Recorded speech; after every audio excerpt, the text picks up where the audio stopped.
Assalamualaikum warahmatullahi wabarakatuh. Waalaikumsalam. Alhamdulillahilladzi anzala sakinata fi qulubil mu'minin liyazdadu imanan ma'imanihim. Ashhadu an la ilaha illallah wahdahu la syarikalah wa ashhadu anna sayyidina Muhammadan abduhu wa rasuluhu la nabiyya ba'dah.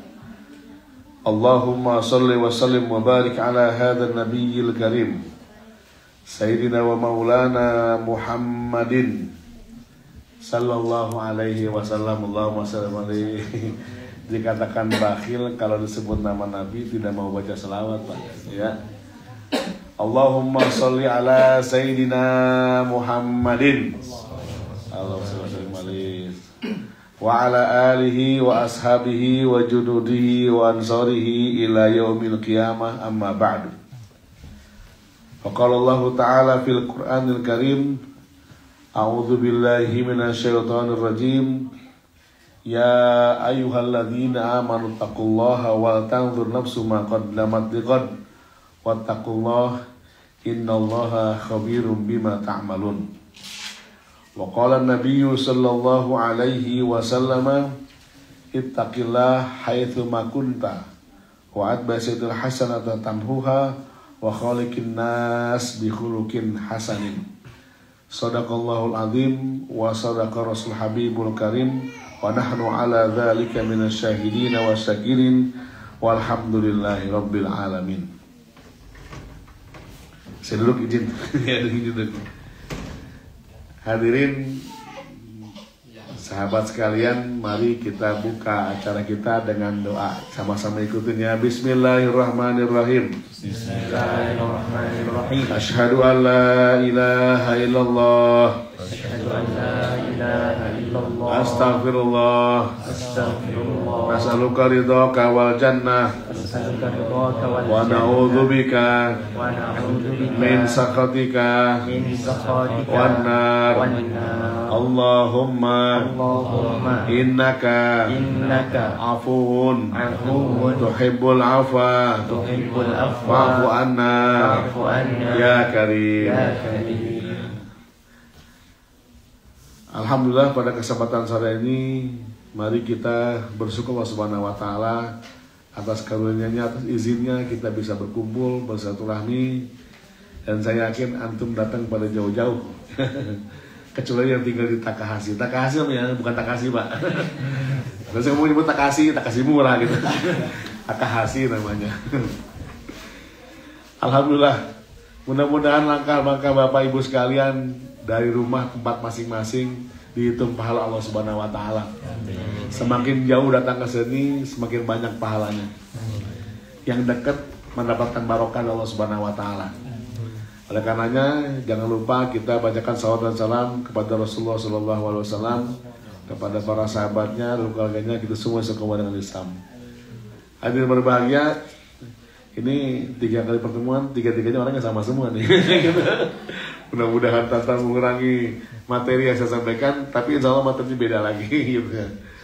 Ada yang sama, ada yang beda. Ya kalau yang sama mau dimaklum, tapi kalau yang beda, maksudnya kalau yang sama materi itu lagi saat enggak, paling materinya berbeda, cuma jobnya sama gitu. Cuma kalau yang baru ketemu sekali, ya mudah-mudahan menjadi ilmu yang bermanfaat. Saya hanya ingin cerita, ada sekitar 7 kasus ya yang kejadian yang terjadi kesehari kita di sehari-hari. Dan ini merupakan siklus kehidupan kita yang pasti kita ngalamin. A'udzubillahi minasyaitonirrajim. Bismillahirrahmanirrahim. Wa tilkal ayyam nudawiluha bainan nas. Kata Allah, kami putarkan hari-hari di antara manusia bagaikan roda. Kenapa? Agar kita bisa waliya'lamullahu alladzina amanu wa yattakhidha minkumus syuhada. Agar Allah tahu mana di antara kalian orang yang beriman dan menjadikan saksi untuk yang lain. Wallahu yuhibbul zalimin. Allah tidak menyukai orang yang zalim. Allah gambarkan hidup itu diputar. berputar bagaikan roda. Kadang di atas, kadang di bawah. Kadang di bawah, kadang di atas. Kadang di samping. Aduh Pak, saya kayaknya hidupnya di bawah mulu, kapan saya ke atasnya Pak ya? Gitu kan. Kenapa? Susah mulu. Melarat, belangsak mulu, gak enak. Yang tuh enak banget itu hidup. Ya, itu orang hidup enak banget. Nah kita ini katanya hidup kayak roda berputar. Tapi kenapa saya putar rodanya di bawah mulu, kapan di atas? Itu orang di atas mulu tuh. Ya, di mana yang Allah katakan bahwa hidup itu bagian roda? Memang filosofisnya itulah kenapa bumi itu bulat. Itulah kenapa matahari dan bulan berputar, melingkar. Karena pada dasarnya hidup ini adalah berulang. Kalau ada mengatakan bahwa kesempatan tidak datang 2 kali, memang tidak 2 kali. Dia akan datang 3 kali, 4 kali, 5 kali, dan seterusnya. Jadi tidak ada istilah keterlambatan dalam masalah kesempatan. Dia akan datang berkali-kali. Jadi tidak ada istilah, ya udah Pak terlanjur nasi jadi bubur. Tidak ada nasi jadi bubur. Bagaimana caranya agar bubur itu enak dimakan, kan gitu ya? Maka biarkanlah nasi jadi bubur. Malah sekarang bubur lebih mahal daripada nasi. Iya kan? Di Indonesia orang kalau mau bisnis bubur. Kenapa? Karena yang naik haji tukang bubur. Gitu. Tapi sekarang udah ada nih tukang tambal ban naik haji ada sekarang ya. Tukang sayur naik haji ada sekarang. Dulu tukang bubur naik haji jadi sinetron. Orang meninggal sekarang. Gitu. Nah, kita baju-baju dia. Jadi hidup ini berputar bagaikan roda. Gak usah khawatir setiap kejadian itu terlewatkan. Karena dia akan datang kembali sebagaimana yang pernah kita alami. Orang beriman, wal tangdur nafsum ma qaddamat lighad. Tuh Allah tinggal itu. Ya ayyuhalladzina amanu taqullaha, wahai beriman kata Allah, bertakwalah kamu kepada Allah. Wal tangdur nafsum ma qaddamat lighad, dan persiapkanlah dirimu untuk masa depanmu.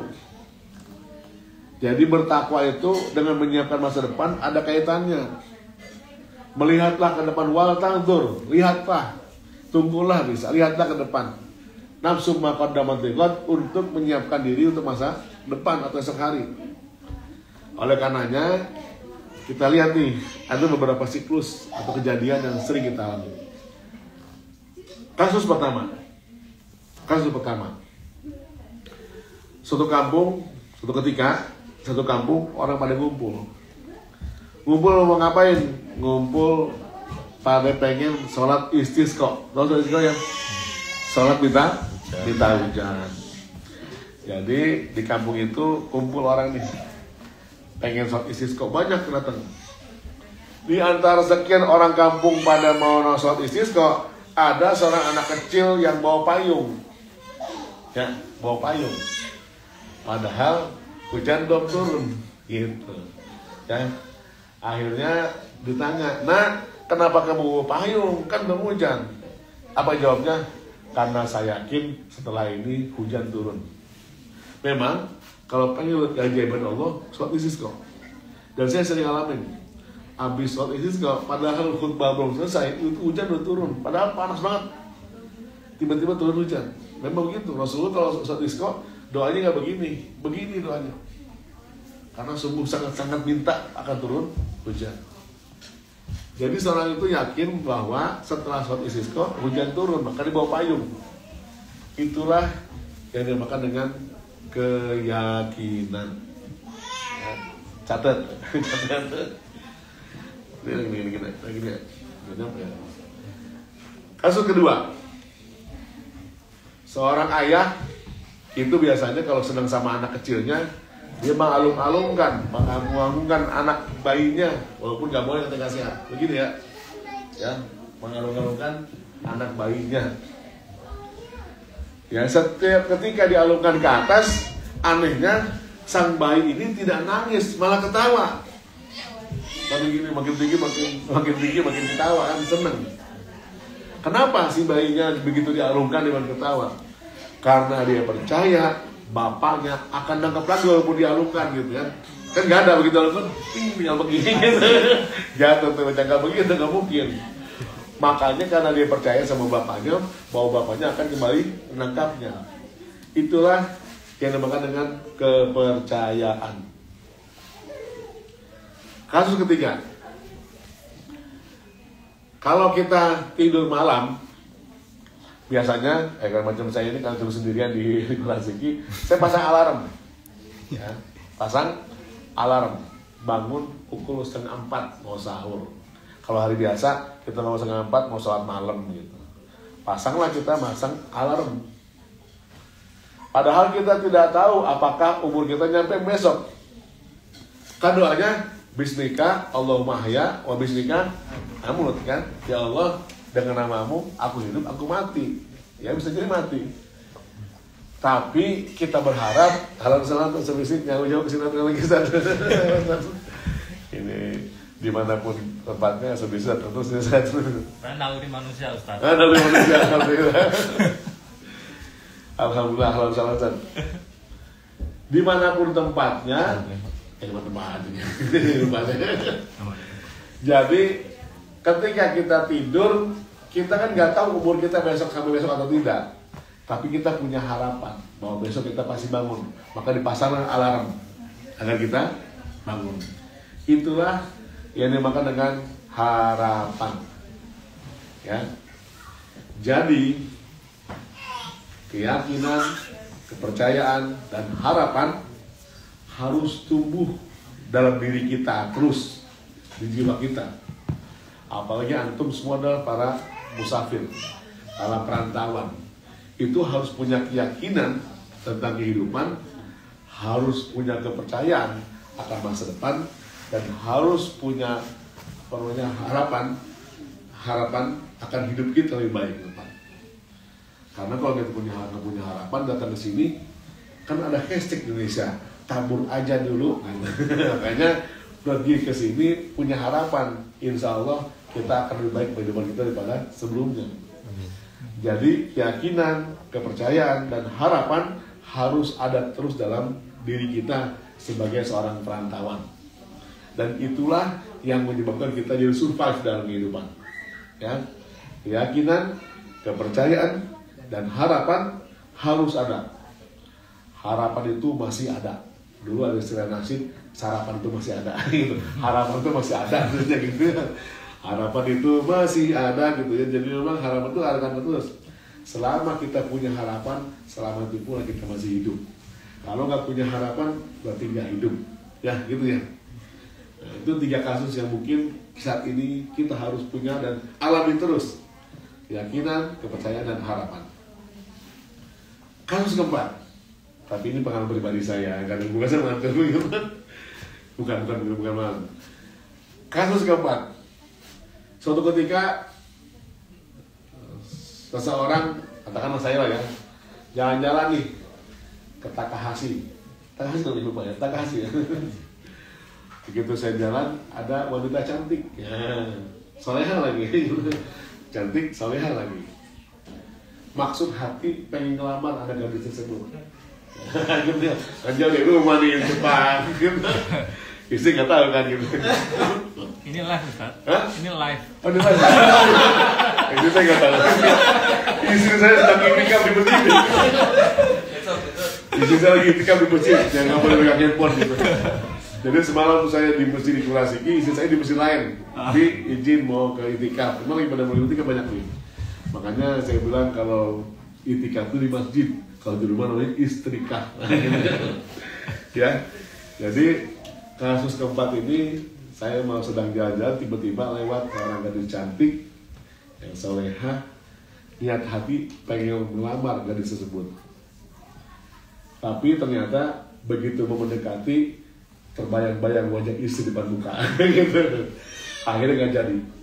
Ya, itulah kita makan dengan ketakutan. Nah, gitu. Takutan ini kita kan, dengan gitu. Jadi begitu mau datang, wajah istri bayang terjadilah takut gitu. Ada istilah istri ikatan suami takut istri gitu. Bukan takut Pak, saya segen gitu. Bukan takut Pak, saya menghormati. Bukan takut Pak, ya gitulah. Gitu. Jadi ada banyak alasan. Tapi karena keinginan kuat, dia nekat juga melamar anak gadis tersebut. Ya, walaupun mau aja istri terbayang-bayang gitu dari ketakutan, dia menekat juga ngelamar anak gadis tersebut. Ya, maka dilamarlah anak gadis tersebut untuk menjadi calon istrinya. Itulah yang dinamakan dengan keberanian. Nah, gitu ya. Mohon maaf ibu ya, mohon maaf bu ya. Nanti ujungnya dengan ibu nih, sengaja awalnya kita ngangkat bapak dulu. Apa namanya? Itu dinamakan keberanian. Memang orang mohon maaf nih, yang ngomong poligami itu kalau ngomong selama masih ngomong itu belum berani.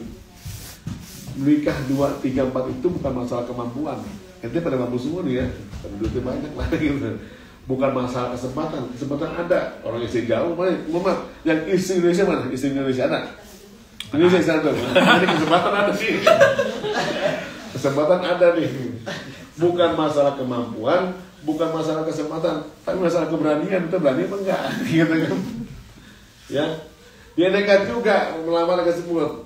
Itu namanya kan keberanian. Nah, itu kasus berapa tuh? Kasus keempat. Yang kelima. Kasus keenam. Betul empat ya? Lima masa juga. Kasus keenam. Ketika kita sedang melangsungkan pernikahan, tiba-tiba datang istri kita yang pertama beserta keluarga besarnya. Datang ya, melihat menghadiri pernikahan kita lu aja kali. Saya maksudnya gitu. Datang menghadiri pernikahan saya gitu ya. Oh saya juga di bulan puasa kita ketemu. Dan ternyata tidak terjadi apa-apa. Istri keluarga besar merestui pernikahan tersebut demi menjaga nama baik kita, nama baik saya sebagai kepala rumah tangga. Itulah yang dinamakan dengan keajaiban. Gitu ya. Datang menikah, tiba-tiba datang istri dari istri nggak marah, dia ikut acara pernikahan tanpa ada masalah apapun. Itu namanya keajaiban. Gitu. Kasus ketujuh, setelah pernikahan berlangsung ya, meriah, kemudian istri dan keluarga besar nggak marah, mereka pulang. 2 hari kemudian saya pulang ke rumah istri yang pertama.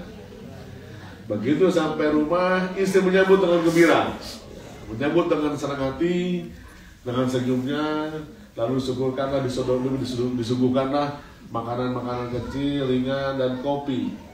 Seakan-akan tidak terjadi apa-apa. Kasih racun.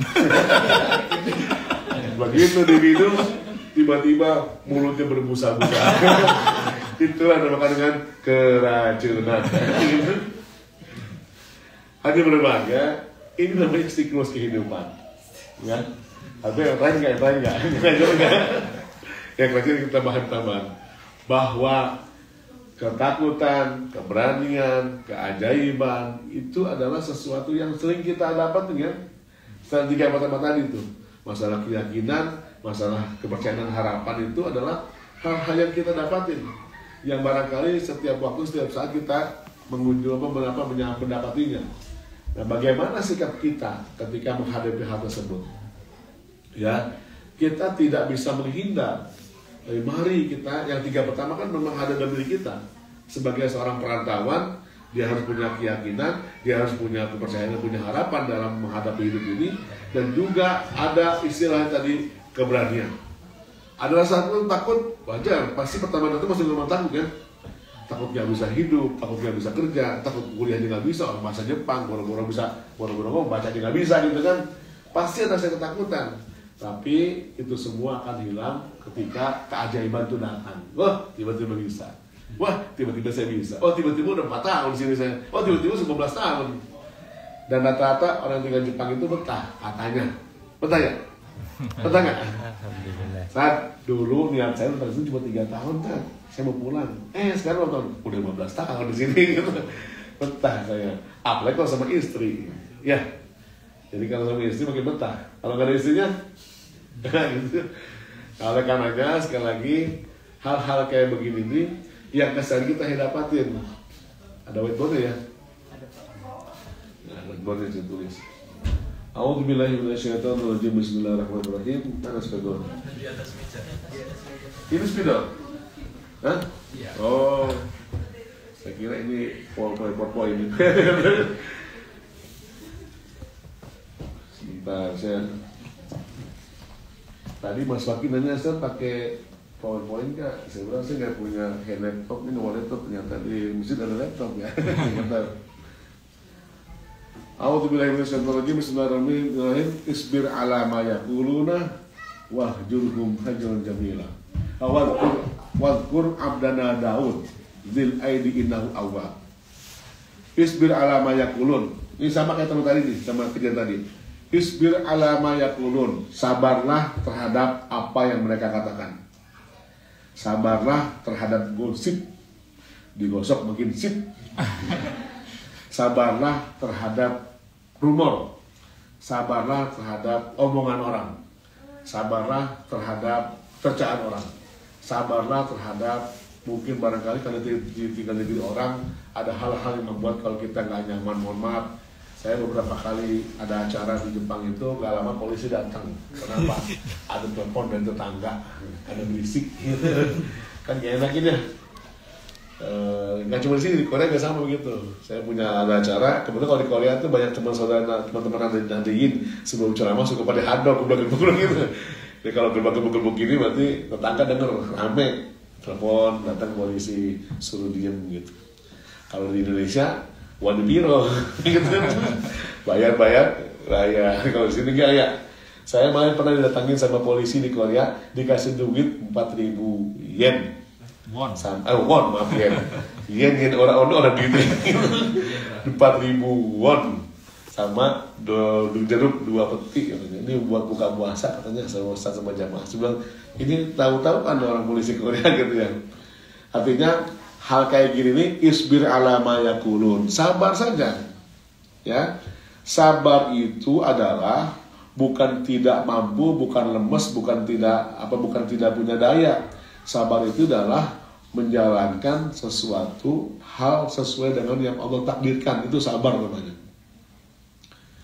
Mas Arif tinggal di sini dengan kesabarannya jadi pengusaha. Iya.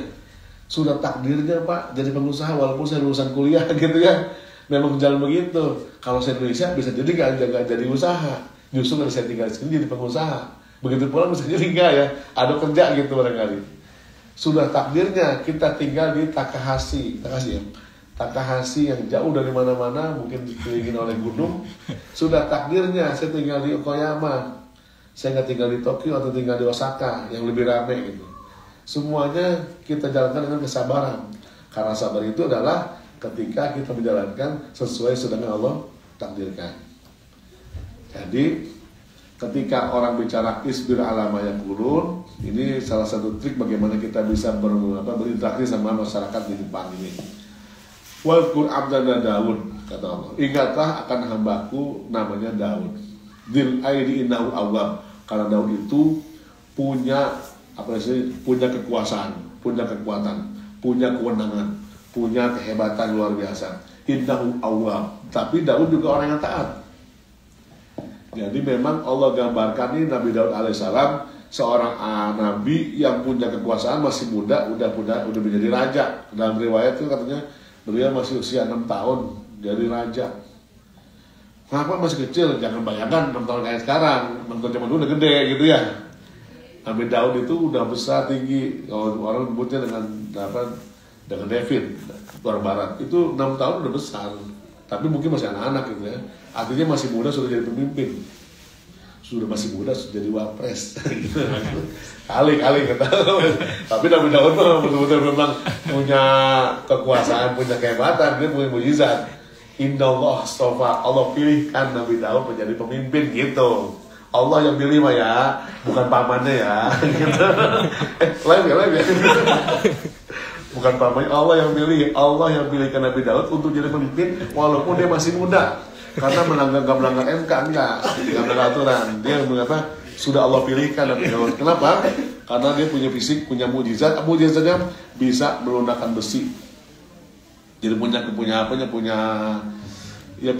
mujizat yang bisa melunakkan besi dan bisa bersiul, mazamir, bersiul, bermusik dengan binatang-binatang bisa gitu. Itu kehebatannya. Nabi Daud itu kalaupun dia punya kekuasaan, dia orang-orang taat sama Allah. Punya kewenangan jadi pimpinan, taat sama Allah. Di negeri kita orang yang punya pimpinan nggak taat ya, atau orang yang taat tapi nggak mimpin, kan repot nih. Ya, ada yang menjadi pimpinan, dia percaya bukan sama Allah, percaya sama pimpinan sama benda-benda lain. Akhirnya belum sempurna. Kesempurnaan itu adalah orang yang memimpin, tapi juga taat sama Allah Subhanahu Wa Taala. Bagaimana caranya agar kekuasaannya dan ketaatannya langgeng? Nah, lihat berikutnya Allah disampaikan untuk bisa ya. Kalau begini ya, gitu ya. Wasyadadna mulkahu. Wasyadadna mulkahu. Orang yang taat sama Allah Subhanahu Wa Taala, Allah bilang wasyadadna mulkahu. Kami kokohkan kepemimpinannya. Kami kokohkan kedudukannya, kami kokohkan eksistensi dirinya di muka bumi. Jadi orang yang dekat sama Allah, taat sama Allah, rajin ibadah, taat sama perintah Allah Subhanahu Wa Taala, Allah kokohkan kedudukannya di muka bumi. Yang mungkin sedang kuliahnya luar biasa, mumtaz. Yang sedang punya usaha, usahanya barokah. Yang sedang sebagai kepala rumah tangga, maka kepala rumah tangga itu sebagai suami yang hebat, ya Bu ya. Sebagai istri yang salehah. Sehingga apa? Sehingga dia punya kewenangan di muka bumi ini. Orang kalau punya kewenangan berwibawa, Pak. Saya ini nggak wibawa. Kenapa? Kadang-kadang nggak bawa mobil. Kalau mobil, bawa mobil, gitu. Kalau bawa mobil, nggak wibawa gitu ya. Jadi bawa mobil. Kalau salah, Kang Ditra. Ini Kang Sunda, tapi orang Padang ini. Jadi menyalahi aturan ya. Ustaz, halo Ustaz, Pak Haji Kurnianto, Pak, saya nggak ya.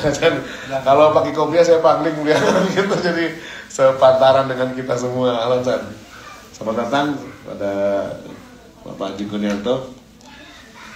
Jadi kalau orang yang taat sama Allah, Allah janji wasyadadna mulkahu, kami kuatkan kepemimpinannya, kami kuatkan bisnisnya, kami kokohkan eksistensi dirinya. Kami bahasanya kami tancapkan di muka bumi ini sebagai pemimpin. Itu yang pertama. Yang kedua, wa atainahul hikmah. Nah, ini dia.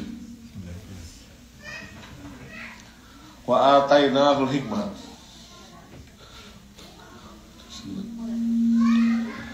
Dan kami beri kepadanya hikmah, ilmu.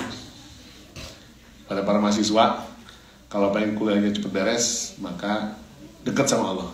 Gitu maksudnya. Kata semua, ilmu itu nggak hanya milik mahasiswa. Kita semua nih sebagai seorang muslim wajib punya ilmu. Tuntutlah ilmu sampai ke liang lahat. Itu hadis itu ilmunya. Tapi ilmu jangan dituntut, Pak ya. Ya, ilmu gak punya salah, jangan tuh gitu. Ilmu gak punya salah. Nih, mohon maaf nih. Ini para kiai-kiai pesantren suka ngomong suka salah nih. Bukan salah. Mungkin karena bahasa dari dulu begitu. Dulu ada siapa namanya? Anggodo tahu Anggodo? Yang korupsi BHS, Bank BHS itu ya, Anggodo ya. Yang dulu ada kasus cicak sama jejak buaya. Anggodo kan masuk penjara. Ya, karena kasus korupsi berapa miliar dulu tuh. Ya sekian miliar gitu ya. Nah, suatu ketika dia bilang sama Kiai, Pak Kiai, saya mau masuk Islam. Kata Anggodo. Oh gitu Anggodo. Anggodo harap tahu ya, dengan logat Jawa nih, saya nggak bisa logat Jawa. Masuk Islam itu kamu harus bisa 5 perkara. Gitu ngomongnya. Hah? 5 perkara? 1 perkara saja 3 miliar di pengadilan. 5 perkara 5 kali 3 15 miliar. Gak jadi lagi sama. Kadang-kadang Kiai salah ngomong. Masuk Islam harus bisa menguasai 5 perkara. 1 perkara 3 miliar di pengadilan.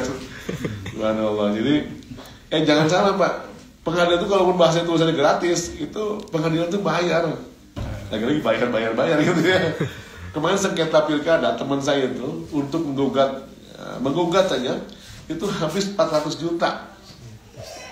Apalagi kasus besar gitu ya. Mohon maaf nih begitu katanya. Nah besok kemarin polisi kan bisa ganti hakim dan jaksa gitu. Udah ada lagunya sebetulnya ya zaman dulu tuh Pak Hakim dan Pak Jaksa gitu. Jadi orang nggak ngerti. Orang yang dekat sama Allah, yang kedua Allah kasih ilmu beneran juga ilmu kehidupan. Ya, orang yang dekat sama Allah, mohon maaf, dulu ada seorang petani di Mesir, seorang petani. Ketika dia jalan naik kereta sama seorang profesor di kereta, sepanjang perjalanan ini si profesor ngomong sama petani tentang masalah ilmu dan ternyata bisa dilayani sama orang ini. Si profesor tidak tahu kalau ini petani, tapi ngomongnya sepinter profesor. Dan begitu selesai dari naik kereta, ditanya, apa profesi Anda? Mohon maaf, saya petani. Profesor kaget, seorang petani tapi ngomongannya tinggi.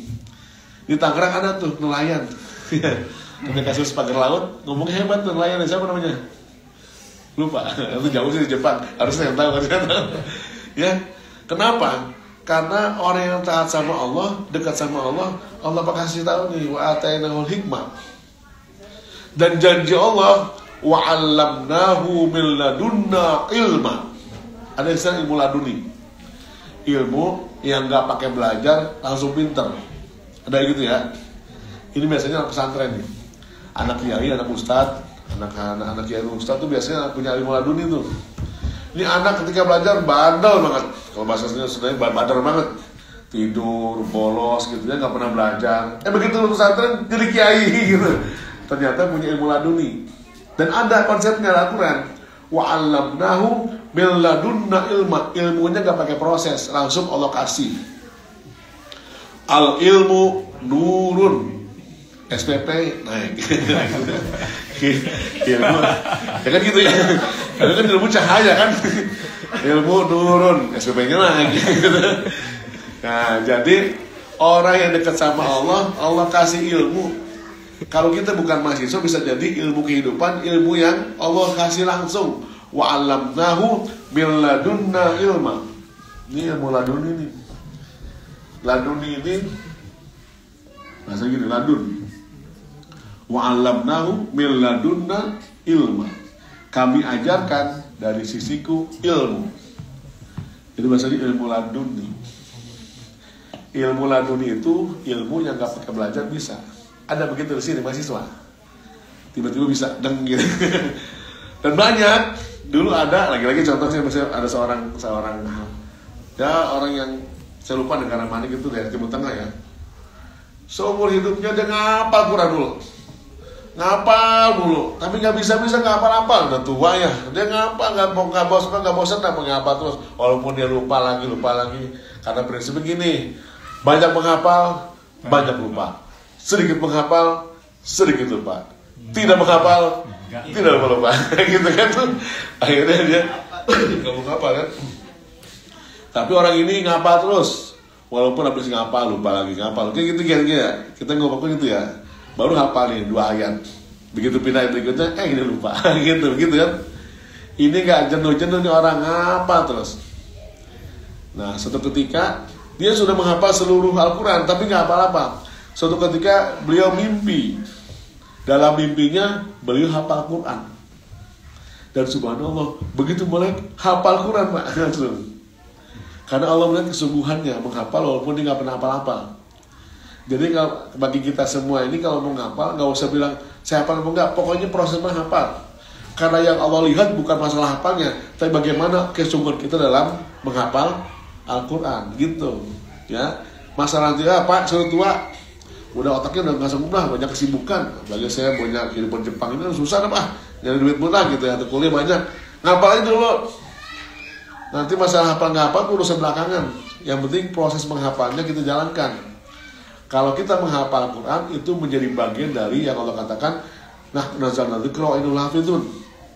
Kami turunkan Al-Quran, kamilah menjaganya. Termasuk orang yang menjaga Quran walaupun kita nggak hafal, tapi proses menghafalnya kita ngapalin.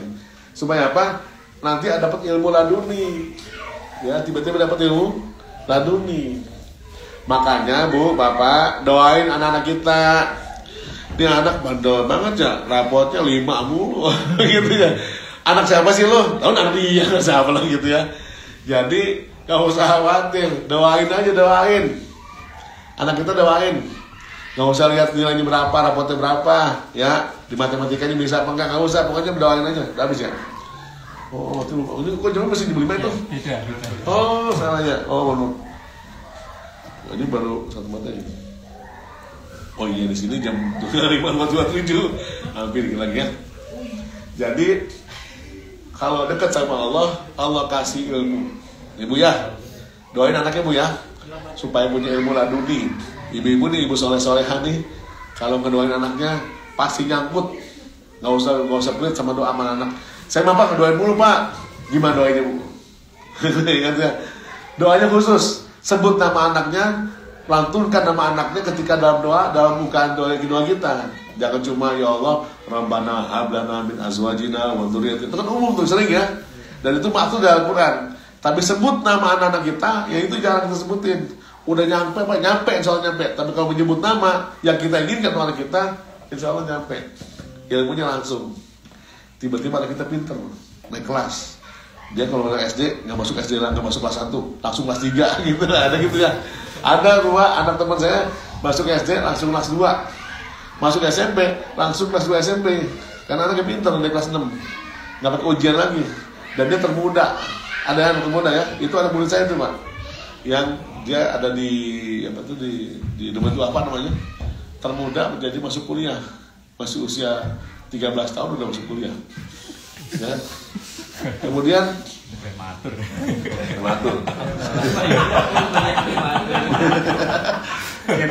Dia kan 13 tahun kuliah. Kalau kita 13 tahun kuliah gitu, bukan usia 13 tahun. Pak Teh hikmah, kemudian wafat setelah kita. Kuliah 13 tahun. Wafat setelah kita. Ganti ini 2 lagi. Pas setelah hitop itu adalah kemampuan untuk memberikan solusi. Ya, orang yang beriman, orang yang dekat sama Allah, dia pasti mampu memberikan solusi baik bagi dirinya maupun orang lain. Jadi rujukan dari orang lain.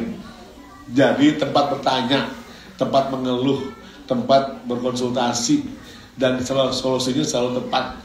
Kenapa? Innahu awwab, karena dia dekat dengan Allah Subhanahu wa taala. Ini judulnya dia. Awwab itu artinya orang yang dekat dengan Allah. Maksud saya, kalaupun kita tinggal di negeri jauh dari negeri kita di Jepang ini, maka kalau dekat sama Allah nggak masalah waktu, masalah tempat. Dimanapun kita bisa dekat sama Allah Subhanahu wa taala. Apalagi bulan Ramadan ya. Ramadan kayak dekat banget sama Allah gitu ya. Kita puasa, baca Quran, kita zikir, kita sedekah, kita macam-macam enak ya, mulai dekat banget sama Allah. Kalau dekat sama Allah kan bahannya enak ya. Enteng itu langkah kaki, enteng itu perasaan, ada masalah pengen rasanya beres-beres aja gitu kalau kita puasa. Selesai puasa berat lagi gitu ya. Kenapa? Kalau puasa jauh lagi Pak rasanya. Ya. Makanya keajaiban Ramadan itu kita bisa menyelesaikan apapun ketika di bulan Ramadan. Nah, Allah jadikan orang yang dekat sama Allah, dia mampu memberikan solusi, dia mampu memberikan penyelesaian.